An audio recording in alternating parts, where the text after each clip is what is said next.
Welcome to Super Story Time, a part of the morning rituals where we listen to wonderful, beautiful short stories and we learn life skills, life lessons from them, and we become thought leaders. Let's begin. This story is once again from Chicken Soup for the Soul. It is a scene which is happening from a psychiatric ward where people are gone. And now, this is a story of this woman. She's 31 years old. She is in the psychiatric ward, locked up. She cannot escape. What she did was, her last few years, about 2, 3 years of her life, was very difficult. And she took her anxiety medicine. She took overdose. She took plenty of it to kill herself. Yeah. She took the medicine and she was in the ICU. She recovered, and however, she was now put up in the psychiatric ward, locked up under complete care that she should not harm herself. She was not put back. A mother, a working professional, and everything for her completely collapsed. Completely collapsed for her. She didn't have anything. She was she was in one of the most difficult times, only thinking, not able to do, and wondering how she got there. And then during her therapy times, now these are two activities which was given to her, that you do this every single day. So what they used to do was, two things were there. One, she has to write. She has to do journaling. She has to write.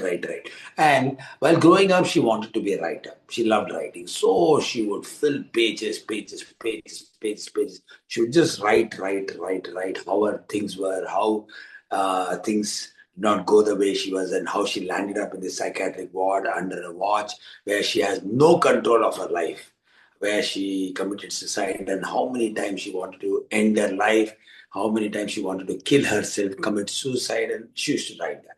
One more activity which was given to her was that there will be group session, group therapies, where she used to share. She used to share with people who are already there. It'll be a guided kind of a meeting that they'll have with the doctor also present there. Now, they were given one activity in that time while sharing, you have to share your timeline.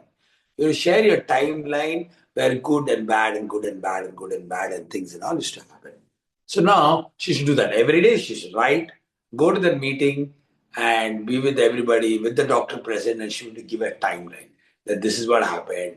Or when I was young, this is what happened. I've been this thing. And she would keep talking more and more. She would keep saying it.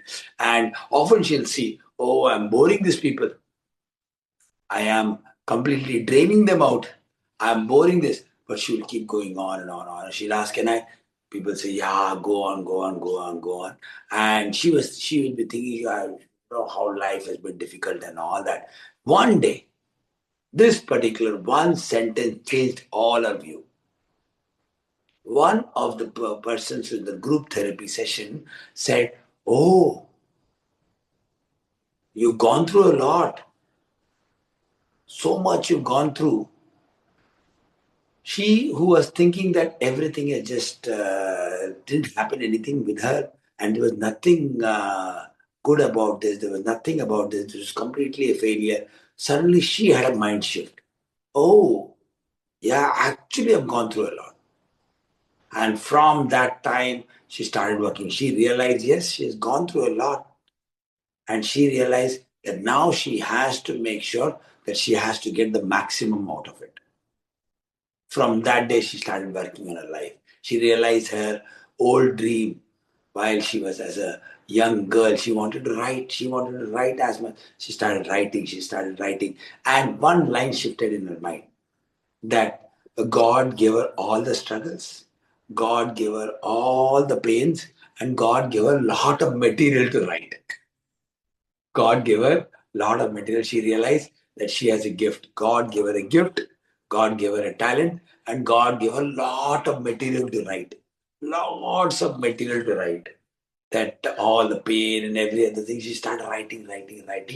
And very soon She was completely declared safe. She was completely all right. And after about 1 or 2 years in the psychiatric ward, she was given completely that she can go back to a normal life, being a mother, being in every other thing. Later on, she went on to become an author also. She became an author.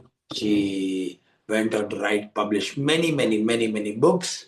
And in fact, whenever she would write, she would always say, I am talented, I am gifted, God has blessed me with so many things and also given me a lot of material to write. She would write, and her material became very popular. Whatever her writing became very popular. And many of her patients, many of her people who read the books, not her patients, her readers would actually, her fans would write and they would say, yeah, I love this. Thank you so much. This happened. And every time she would read all that, she would say, yes, I am making an impact in her life. So a person from who went to a psychiatric ward, locked up for overdose of anxiety medicine, wanting to kill, to becoming a successful author. This is a true story. The first learning that I would want to add, everybody has almost said the same thing, is that one line that one of the co-persons said. She was all the time thinking that this is all struggles, this is all pain, all the bad things that happened to her. When the person said, oh, you've gone through a lot, she realized that yes, it can be seen in a good way also. And finally, that narrative, the story that was there in her mind, that yes, she's gifted, she's blessed, and God has given her plenty of material to write. All that is not suffering, it's a material for her to write, and she's a writer. She started writing. Yes. Everything is just a point of view, everything is way you see it. Till that very moment, she used to think that life is horrible, and she's gone through so much of challenges from different aspects, right from childhood till that very moment. And it was something that nothing happened to her. Everything was a big mistake, and she had gone through terrible life. And then one line, oh, you've gone through a lot, that shifted everything. When she thought about it, she wrote about it, she realized, yeah, she's blessed. She has this one wonderful talent of writing. And what to write? Her own life. She went on to write several books, went on to become a very successful author, a true story. Hello everybody, my name is Dr. Sachin and I am a life coach. I use games, activities and exercises to teach young champions valuable life skills and study skills which help them become number one in studies and number one in life. Continue to watch our videos, share them, subscribe to our channel and please do comment. It'll help us, it'll inspire us to make more good content like this. Thank you so much for watching our channel. Also do visit our website. Thank you so much.